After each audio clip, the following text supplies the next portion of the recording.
नमस्कार मित्रांनो, तूही रे माझा मित्र या मालिकेच्या आजच्या एपिसोडमध्ये एकानंतर एक धमाकेदार आणि रंजक ट्विस्ट आपल्याला पाहायला मिळणार आहेत. आजचा संपूर्ण एपिसोड हा खऱ्या अर्थाने अर्णव आणि ईश्वरीचं फुलत जाणाऱ्या प्रेमाला आणि त्यांचा गोड रोमॅन्सला डेडिकेटेड होता. बाहेर कोसळणारा मुसळधार पाऊस आणि एका हॉटेलच्या रूममध्ये अडकलेले ईश्वरी आणि अर्णव हे दृश्यच प्रेक्षकांच्या हृदयाचा ठोका चुकवणारे होते. ईश्वरी पावसात पूर्णपणे भिजलेली आहे आणि तिला त्या अवस्थेत पाहून अर्णव स्वतःवर कंट्रोल काहीसा विसरल्यासारखं दिसतोय. दोघांमधील वाढलेली जवळीक आणि त्यांच्यातील संवाद आजच्या एपिसोडमध्ये शान वाढवतं. ईश्वरीने तर जुन्या आठवणींनाच उजाळा देत थेट अर्णवला जाणीव करून दिली की सर, अशाच एका हॉटेलमध्ये तुम्ही माझ्या काळात मंगळसूत्र घातलं होतं. त्यावर अर्णवचं उत्तर आणि प्रेमाची कबुली, हा सगळा प्रसंग कसा होता? ईश्वरी खरोखर अर्णवला आय लव्ह यू म्हणणार का? आणि या सगळ्या प्रश्नांची सविस्तर उत्तरे जाणून घेण्यासाठी हा रिव्ह्यू नक्की वाचा. सगळ्यात आधी आपल्याला बघायला मिळतं की आजच्या एपिसोडची सुरुवात खूप मजेशीर आणि रंजक पद्धतीने होते. अर्णव हॉटेलच्या रूममध्ये प्रवेश करतो, पण त्याला ईश्वरी कुठेच दिसत नाही. ती वॉशरूममध्ये गेलेली असते. अर्णव तिला आवाज देतो, मिस इंदोर. आता आतून ईश्वरी याचा आवाज येतो. हो सर, आहे, इथेच आहे. अर्णवला हायसे वाटते. यानंतर सुरू होतो अर्णवचा संघर्ष. बाहेर मुसळधार पाऊस. अर्णव स्वतः ओलाचिंब तरी या पठ्याला एसी शिवाय करमत नाही. तो रूममध्ये फॅन आणि एसी सुरू करण्याचा प्रयत्न करतो. बटनांची अवस्था अत्यंत वाईट असते. फॅन लागत नाही. मग तो रिमोटने एसी सुरू करायला पाहतो. रिमोट चालत नाही. मग तो भारतीय जुगाड वापरून रिमोट 2-4 वेळा आपटतो आणि अखेर एसी सुरू होतो. एसी चालू झाल्यावर अर्णवच्या जीवात जीव येतो. पण अर्णव म्हणजे अर्णव. त्याची स्वतःची मोहीम लगेच सुरू होते. बेडवरचे ब्लँकेट आणि बेडशीट स्वतःच धुतलेले आणि हायजेनिक आहेत की नाही याचा तो चक्क वास घेऊन खात्री करतो. सर्व काही ठीक आहे हे पाहिल्यानंतर तो रूमला डिसेंट असा टॅग देतो. तेवढ्यात ईश्वरी वॉशरूममधून बाहेर येते. अर्णव विचारतो, झालं का मिस इंदोर? ईश्वरी समाधानाने सांगते की आता कसलं टेन्शन नाहीये. पण लगेच ती थंडीने कुडकुडायला लागते. अर्णव तिला बाहेरच्या माणसांबद्दल समजावून सांगण्याचा प्रयत्न करतो की तिला अशा ठिकाणी गप्प राहून त्याला बोलू द्यायला हवे होते. ईश्वरी मात्र त्या भल्या माणसाचे गोडवे गात असते, ज्याने पूर्ण दिवसाचे भाडे न घेता फक्त 2 तासाचे भाडे घेतले. अर्णवला या मूर्ख मुलीला कसे समजावे हेच कळत नाही. ईश्वरी बेडवर जाऊन बसते, पण तिची थंडी काही कमी होत नाही. अर्णव बोलतो, काय झालं? ईश्वरी बोलते, तुमच्या मुंबईच्या पावसात भिजले मी. अर्णव आता टोमणा मारत बोलतो, मग तुला गाडीतून पळत यायला कोणी सांगितलं होतं? येथेच त्यांच्यात इंदोर विरुद्ध मुंबई पावसाची जुगलबंदी रंगते. ईश्वरी सांगते की इंदोरच्या पावसात ती कितीही भिजली ना तरी तिला थंडी वाजत नाही. त्यावर अर्णव मिश्किलपणे म्हणतो, खरंय, तुमच्या इंदोरच्या पावसाचं हॉट वॉटरचं शॉवर पडत असणार आहे. मुंबईमध्ये थंड पाण्याचं पडतं ना. ईश्वरी चिडते आणि त्याला फालतू जोक्स बंद करायला सांगते. नंतर आपल्याला बघायला मिळते की अचानक ईश्वरीला जोरात शिंक येते. तिची पूर्ण साडी ओली झाल्यामुळे तिला भयंकर थंडी वाजत असते. तेवढ्यात तिचे लक्ष सुरू असलेल्या एसीकडे जाते. ईश्वरी चिडून बोलते, आता मला कळलं, तू रूमचा एसी सुरू आहे ना म्हणून मला एवढी थंडी वाजतेय. तो एसी आधी बंद करा.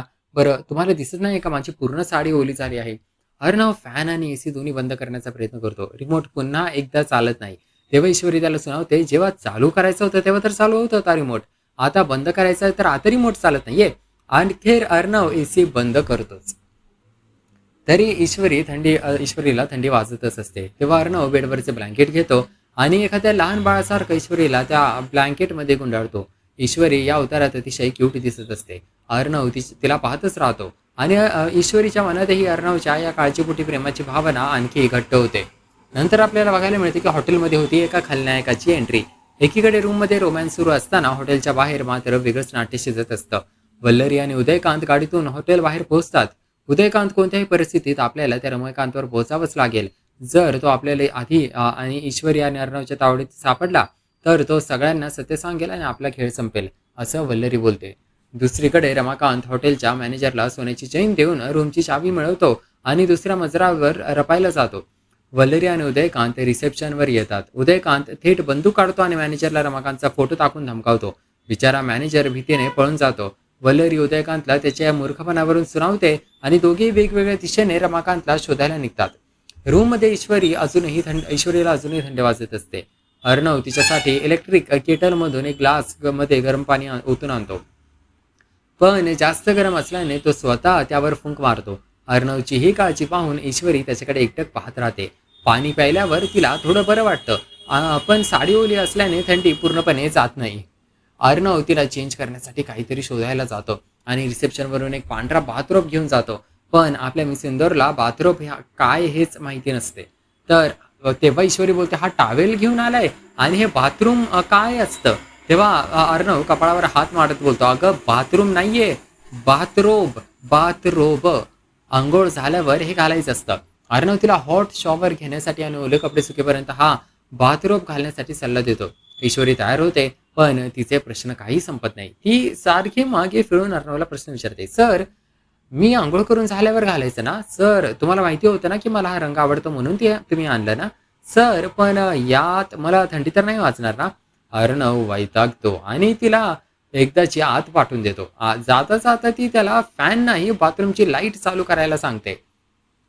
तेव्हा मग तिकडे दुसरीकडे स्पर्धेच्या ठिकाणी आजी, अंजली, मामा, नम्रता आणि आकाश हे सर्वजण अर्णव आणि ईश्वरीची वाट पाहत असतात. पाऊस खूप असल्याने सगळ्यांना काळजी वाटत असते. नम्रता नेहमीप्रमाणे ओव्हर कॉन्फिडन्समध्ये असते आणि ती आणि आकाशच ही स्पर्धा जिंकतील असं बोलत असते. आकाश सगळ्यांसाठी चहा आणतो तेव्हा त्यांची गाठ सौदामिनीशी पडते. सौदामिनी आकाशला भडकवण्याचा प्रयत्न करते. आकाश टेक्स्टाईलची काय व्हॅल्यू रे? तू फक्त नावाचा मालक आहेस. अर्णव सगळीकडे सांगत फिरतो की कंपनी त्याने उभी केली. तू मला जॉईन कर, आपण अर्णवला बरबाद करू. पण आकाश तिला सडेतोड उत्तर देतो. तो स्पष्ट सांगतो की दादा मला कसा वागवतो हा आमचा फॅमिली मॅटर आहे. आम्ही काय करायचं ते पाहून घेऊ. तुम्ही यामध्ये ढवळाढवळ करू नका. सौदामिनीचा डाव फसतो आणि ती चिडून तिकडे फॅशन्सला भिकेला लावण्याची शपथ घेते. आता सात्विक फॅशनला ती भिकेला लावण्याची शपथ घेऊन जाते. आता अर्णव रूममध्ये एकटाच उभा असतो आणि अचानक लाईट जाते. ईश्वरी आतून ओरडते, पण अर्णव तिला सांगतो की लाईट गेली आहे. तो खिडकीचे पडदे उघडतो. बाहेरचा पाऊस, समुद्र आणि तो रोमांटिक वातावरण. इतक्यात ईश्वरी बाथरूम घालून बाहेर येते. तेव्हा बॅकग्राऊंडला मालिकेचे सुंदर टायटल सॉन्ग तू हे रे माझं मितवा सुरू होते. दोघे एकमेकांना वाट देण्यासाठी एकाच दिशेने वळतात आणि त्यांचं डोकं जो आहे एकमेकांना धडकतं आणि त्यांच्यात एक गोड अडथळा निर्माण होतो. अचानक ईश्वरीला कॉक्रोच किंवा पाल असं काहीतरी दिसतं आणि ते घाबरून अर्णवला घट्ट मिठी मारते. अर्णव तिला जवळ घेतो. ईश्वरीला साडी किंवा ड्रेस व्यतिरिक्त पहिल्यांदाच अशा कपड्यांमध्ये पाहून अर्णव तिच्याकडे एकटच पाहत राहतो. आता ईश्वरी प्रचंड लाजते आणि तिच्या नजरेला नजर देण्याची तिची हिंमत होत नसते. आता येथेच अतिशय सुंदर हा रोमॅन्टिक एपिसोड संपतो. आजचा तर हा भारीच एपिसोड होता, पण उद्याच्या एपिसोडमध्ये आपल्याला आणखी जबरदस्ती गोष्टी बघायला मिळणार आहेत. तर पुढील भागात आपल्याला नेमकं काय काय गोष्टी बघायला मिळणार आहेत याबद्दल आपण आता चर्चा करूया. ईश्वरी जी आहे ती बाथरूममध्ये बसलेली असते. ठीक आहे, जो बाथरूम अर्णवने ईश्वरीला घालायला दिलाय त्या बाथरूममध्ये ईश्वरी बसलेली असते आणि अर्णव स्वतः सात्विक फॅशनचा CEO स्वतः तिच्या साडीला इस्त्री प्रेस करत असतो. आता ईश्वरी या गोष्टीवर विचार करते आणि ती त्याला विचारते, अर्णव सर चक्क माझी साडी इस्त्री करून देत आहे, याचा अर्थ मी काहीतरी स्पेशल आहे. अर्णव म्हणतो, हो तू आहेच स्पेशल. तर दुसरीकडे वल्लरी आणि उदयकांतला जिन्याच्या रेलिंगवर रमाकांतचे रक्त दिसेल आणि त्या रक्ताचा पाठलाग करत त्या अर्णवच्या रूमपर्यंत पोहोचण्याचा प्रयत्न करतील.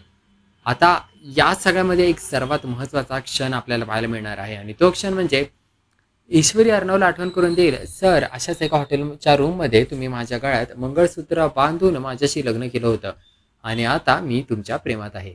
आता खरोखरच ईश्वरी अर्णवला आय लव्ह यू म्हणणार का? आणि वल्लरी आणि उदयकांत रमाकांतला शोधण्यामध्ये यशस्वी होणार का?